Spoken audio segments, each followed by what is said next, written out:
si Maria nangayo tabang kang Jesus. Brothers and sisters, today we celebrate the feast of our Lord Jesus Christ, Señor Santo Niño. Usig na ito madunggan diha sa mga kanta. Pit Señor, Pit Señor. The challenge is to ask or beg or pray to our Lord Jesus Christ. Gihagit kita nga sa kanunay musampit sa atong Ginoong Hesukristo. Ang atong Santo Papa Francisco, kanunay niyang gihagit ang katauhan that we are challenged to become beggars towards our Lord. Kana bang mahimo kitang makililimos diha sa Ginoo. Makililimos diha sa Ginoo. Ang tao, kung magsalig lang sa iyang kaugalingon, makalimot siya o ampo. Kung makaampo lang ang tao sa panahon na walang-wala na siya. Kasagaran, muampo lang ang tao kung dili na niya kaya. Pero bisan pag dili na ito kaya, gihagit jud kita nga muampo sige. O kung kaya gihapon na ito, gihagit gihapon kita nga musampit diha sa Dios. Kay walay anaa kanato nga dili ikan sa Ginoo. Walay anaa kanato nga dili ikan sa Dios. Brothers and sisters, like in the gospel, miracle happens when we learn how to pray or beg to Jesus. Ang milagro mahitabo lamang kung kita mangayong tabang sa atong Ginoo. Karon atong pamalandungan kay kapsilibrat man kita diha sa batang Jesus. Atong pamalandungan ang mga hiyas sa usa ka bata nga angay unta nga pagalambuon unya sa dagan sa panahon kung magkaedad na, magkahamtong na, magkaidaran o matigulang na, magkahinay-hinay o wala. Mga hiyas sa usa ka bata nga sa dagan sa panahon magkaidaran na kita, magkahamtong na kita, o matigulang na kita, magkahinay-hinay sa atong kawala. Unya gihagit kita nga dapat magkatigulang, magkadugay, mas mahimo kitang susama sa usa ka bata. Dili ka lang murag bata. Ang kinaya sa usa ka bata. So unsa man kaayo ang atong mabantayan sa usa ka bata? Mga basic na karakter o attitude o child. Una, ang bata kung mahigugma, ang gugma sa bata walay kondisyon. Mao na, ang bata mahigugma nga walay kondisyon. Ang usa ka bata mugakos na sa iyang lulo ug lula bisan pag ang iyang lulo ug lula gakiang na kayo. Mugakos usaba usahay dirahon pa ng lula nga takirig ng bulakaw. Walay kondisyon ang usa ka bata. Ang bata mangigi sa iyang mama bisan pag ang iyang mama wala ka eskwela, iyang mama walay trabaho, ang iyang mama kanang mauray na abot. Ang usa ka bata mugakos yun na sa iyang mama. Ang usa ka bata mugakos yun na sa iyang amahan bisan pag ang iyang amahan baho na kaayo tanduay. Muhalog yun ang anak, muhilak pa ng kuhaon. Ang gugma sa bata walay kondisyon. Nihigugma ang bata bisan pagkabalo wala siya kabalo nga ang iyang ginikanan pobre. Makigdula ang bata bisan wala siya kabalo o kabalo baka siya nga ang iyang mga silingan gamay balay. Pero sa dagan sa panahon makabantay ta as we grow older o matigulang na diha sa dagan sa panahon ang gugma sa hangtong daghang kondisyon. Sa una nga mugakos sa ginikanan, mugakos sa iyang lulog-lula, daghang mga apo nga dili gali mo bisita sa iyang lulog-lula nga naginusara na lang diha silang balay. Daghang mga anak nga dili gali makaakog pangumusta sa ila ang ginikanan nga natigulang na. Daghang mga magsuon nga hangtod karon gumikan sa profesyon, dag-asigar ko, wala na nag-ilhanay. Ug ang uban, ikaulaw pa ang ilang ginikanan. Ikaulaw pa ang ilang gigikanan. Ang gugma sa hangtong sa dagan sa panahon, puros na ay kondisyon. Brothers and sisters, we are challenged to love like a child. To love like a child. Love is best measured in moments that the person that we love cannot give love in return. Ang gugma, mas masugot, mas mabati, mas masinati sa panahon kung ang atong gihigugma dili nakahatag sa atong gusto. Kung puros na lang kasakit, kapitos, sakit ang nasinati diha sa pamilya, mas masukod ang tinuod na gugma. Wala mo sa may buhing timaan sa kagugma. Kanang mugakos yapon ka sa imong bana na ubo na lang kahit. Naksog yapon ka lang, bahala ka ng ubo na lang imong kahit. O kinigin mo na lang buhok mo ay sinaw. Magginagsanay, mag-uban, magdulog. Sa dagan sa panahon, daghang mga kasinatian sa kinabuhi nga mga wala kinihiya sa usa ka bata nga mahigugma nga walay kondisyon. And we are challenged, brothers and sisters, to prove that love nga bisan pagkinsa siya, muunong kita. Ang ikaduha nga hiyasaw sa kabata, nga klaro usab nato nga mga hamtong nga mawala o makahinay-hinay kawala, kanang pagpasaylo. Makabantay na kanang mga bata, gadula na sila dula. Dahil naay mahitabo nga hapla magkadugo. Pagkahapon na, matingala ka na, gadula na kung silang duha. Ang gadumot, kinsa? Ang ginikanan. Bata, gadagandagan na, dahil nahapla, dahil naunsa pagkaha. Pagkahapon, wala na, nagdula na po. Ang ginikanan mo'y gadumot. Murag wala sila memory of idea of revenge. Kanang bata, wala pa na sila ang mentality ba? Ng the capacity to fight back. Ang sa kabata, kung masayog magaling na siya, kung makalaban ba niya yung amigo, mga usa ka oras na, 2 ka minuto, 5 ka minuto, 10 ka minutos, balik na po na sila dagan. Nga klaro na ko na, ka-witness ko na, na yung sa kabata, ng luod, ilat-hilak, kinagawa, ipapil o dula. Nagibira na sa iyang iksuon, alit na dulin. Mikuyong po, minagan po sila. Munang ginikanan sa pagtanawa sa Diyos, dito sa Diyos maglaban-laban. Mulaban tagkalit, matingala ka nga, kita na no'y gaaway. Ginikanan na no'y gaaway, ginikanan na no'y gabungol. Kaya nga naman, sa dagan sa panahon, kita na po ang nawala na ang kapasidad sa pagpasaylo. Sa dagan sa panahon, daghang mga relasyon na nabukad, gumikan kayo nawala na ang hiyas sa usa ka bata nga mapasayloon. Please, we are challenged to become like a child who forgives. Wala sila kanabang idea of revenge pa. Wala sila idea of kanabang magdumot. Pero kita atam ng pagkawayan, ang pinakasakit ko na mga igsoon ko na ni Kristo, kanang ikaw anak magdumot sa imong ginikanan. Please, kamo mga anak o kita mga anak, bisan pag-unsa ka, maldita ka mama o papa, gihagit kita na dili mo tukol sa atong ginikanan.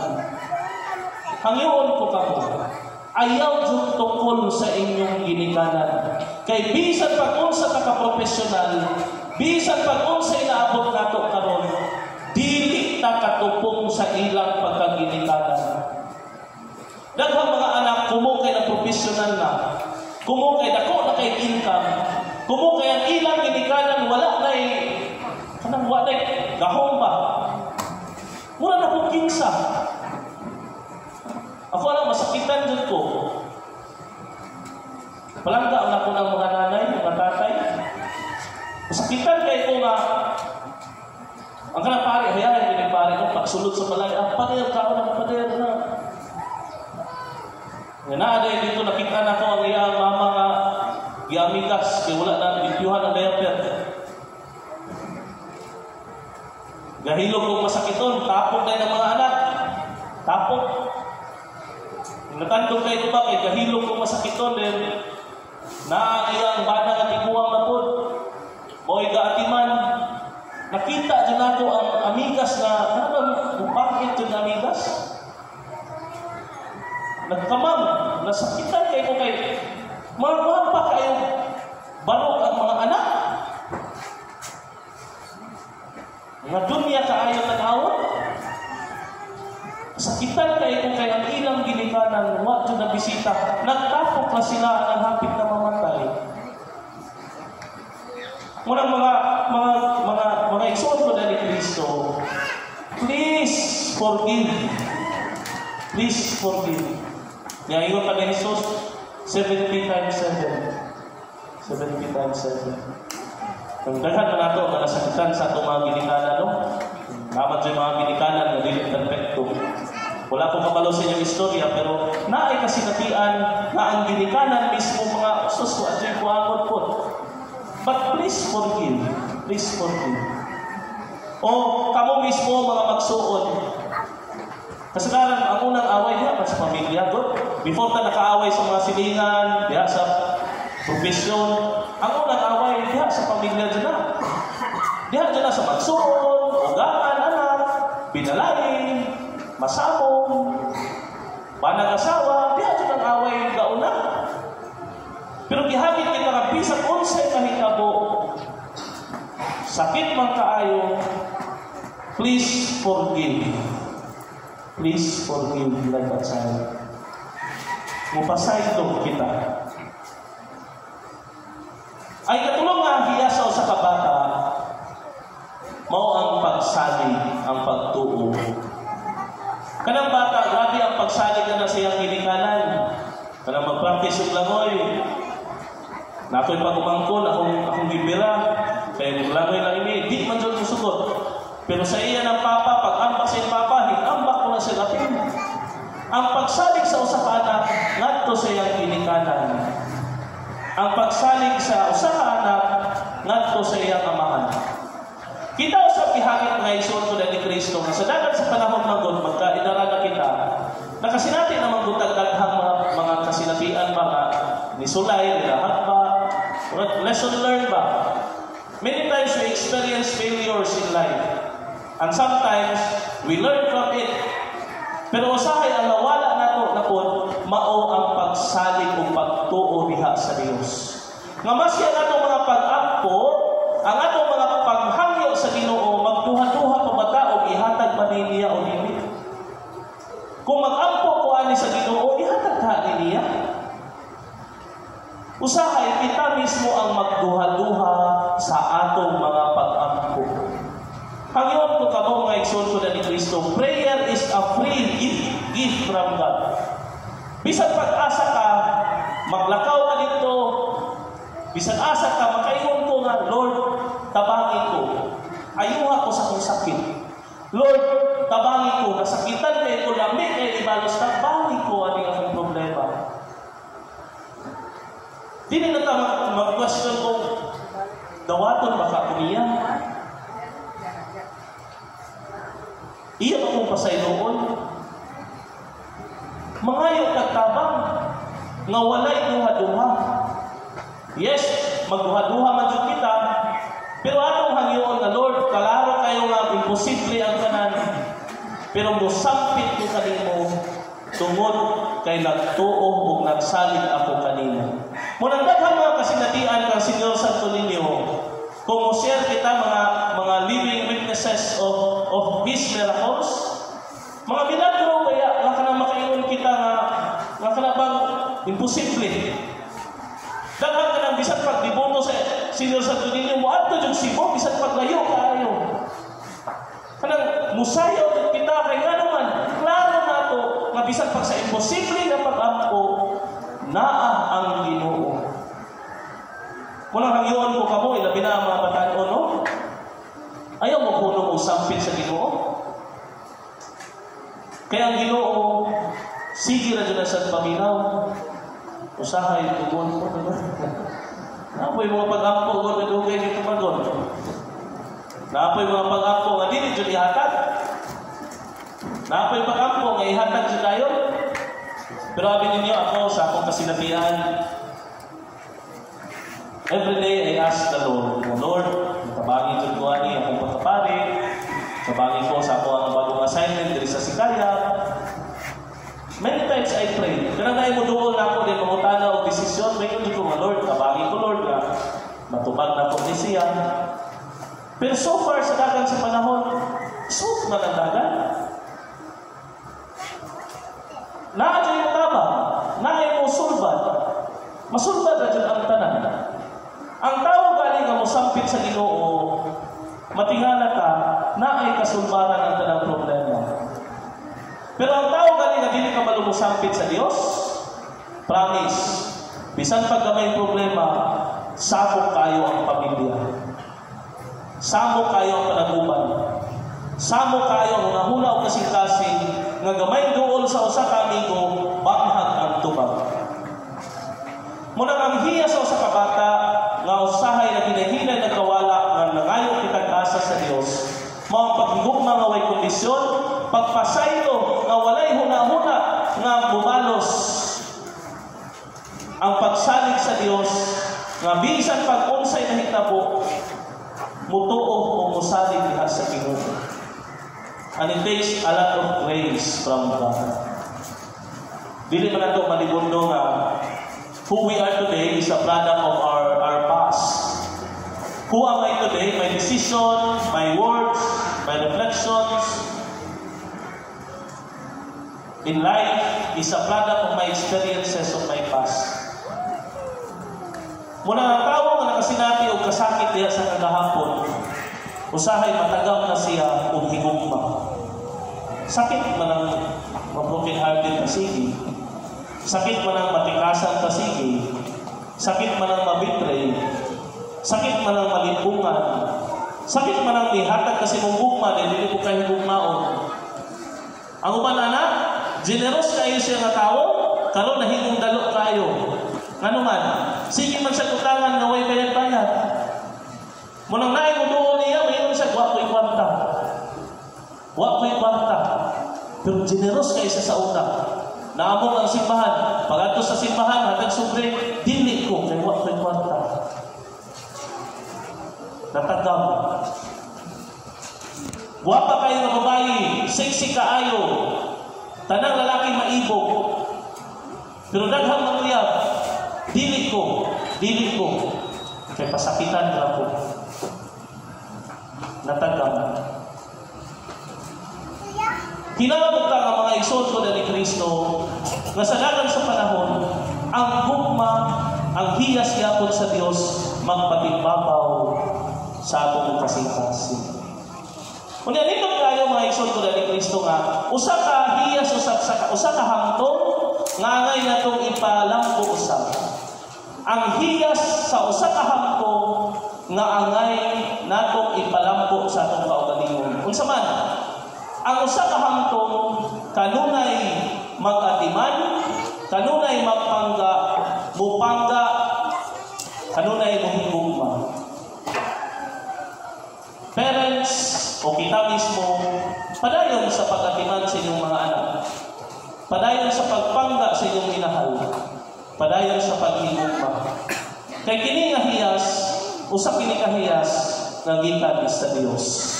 Ang pag-atiman, ang pagpangga, ang paghigugma, ang pagluwas. Ang tao nga gahatag og gugma, kanunay po na siyang higugmaon. Ang tao nga gahatag ng pagpangga, kanunay ko na siyang panggaon. Ang tao nga kanunay mo tabang, kanunay ko na siyang pagtatabangan. Kung unsa ang atong ihatag, mao po na ang atong mao po na ibalos. Muna mga eksonso na ni Kristo, mga ginikanan, mga batanon, kita mismo karon ng nabi ni karon. Bisag kung sa'y mahita po, ayaw ughunong sa pagpangga o paghigugma. Naman dyan tayo mga kasinatian, masakitan ka, bahalang kasakitan ka, dili nato usmo ng atong pagkamaayo. Bahalang kapalpak na sa kinabuhi, dili nato usmo ng atong pagkamaayo. Wala diha sa pagpisan, sige na kong ingnon, ayaw kalimot nga matarong man ta. Nasayop lang. Ayaw kalimot nga buutan man ta. Siguro napuno lang ta ba? Napuno lang ta. Dahil sa kinabuhi, many times we will experience a lot of trials in life. That sometimes makaingon kita nga ingon-ani na ko. Wa na ko'y chance. Ingon-ani na ko.